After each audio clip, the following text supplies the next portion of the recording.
Mas, suatu hari kita akan jadi denominator juga. Karena itu kita harus mendapatkan apa yang harus kita dapatkan di usia produktif.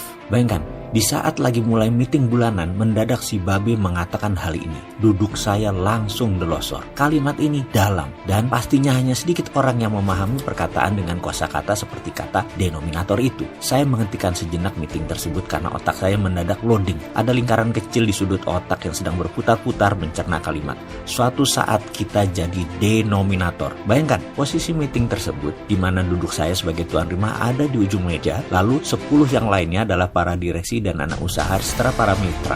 Meeting serius memastikan mau apa di tahun 2020 dan di tahun 2021. Di acara tersebut saya meminta semua strateginya setidaknya 15-20 menit berbicara apa yang mereka mau. Mengingat saya memprediksi ekonomi akan kontraksi melemah 2 tahun ke depan. Sejak awal 2019 kita sudah ancang-ancang. Begitu juga strategi 2 tahun ke depan. Meeting sudah separuh jalan. Sudah 6 orang bicara. Kebanyakan mengatakan dan telah melakukan yaitu hibernate. Hanya satu yang gaspol. Yang ketujuh akan bicara, tahu-tahu saya stop. Istirahat sebentar. Meeting di Raffles Town Club ini tambah celetukan pembuka seperti itu. Saya naikkan tangan saya. Bentar Babe, sebentar. Kita skor sebentar meetingnya. Kita ubah sedikit menjadi diskusi dulu. Demikian saya mengusulkan ke forum yang disambut dengan anggukan. Celetukan kocak garger mulai keluar dari masing-masing. Meeting itu formal, namun seperti kebiasaan kami, busana, suasana, ambience selalu tidak formal. Itu ciri kami yang tidak pernah protokoler.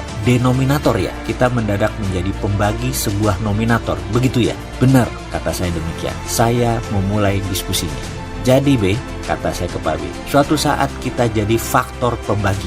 Begitu kan maksudnya kaum denominator itu? Yang dijawab sambil mengangguk karena bibirnya sedang mencicipi kue jajanan pasar khas Raffles. Oke, saya mau melanjutkan dengan melompat sedikit karena si Babe itu sudah bawa bahan denominator dan saya bawa bahan nominator. Saya mau melompat ke satu hal yang berhubungan dengan dua kosakata tadi di dunia ekonomi. Kita sepakat bisnis adalah science. Bisnis adalah ilmu pasti. Setuju ya? Pertanyaannya, tahukah Anda nominator bisnis Anda? Lalu, tahukah Anda denominator bisnis Anda? Kalau di Gojek, nominatornya adalah para user yang menginstall aplikasi Gojek. Lalu, denominatornya adalah para supir ojek. Rumus sukses bisnis adalah nominator harus lebih besar dari denominator agar positif hasilnya atas lebih besar dari pembaginya. Sekarang kita lihat bisnis Anda. Mana nominatornya? Sudah bisa ketemu? Masih bingung? Suka nggak belajar beginian? Kalau mau, ikuti video selanjutnya.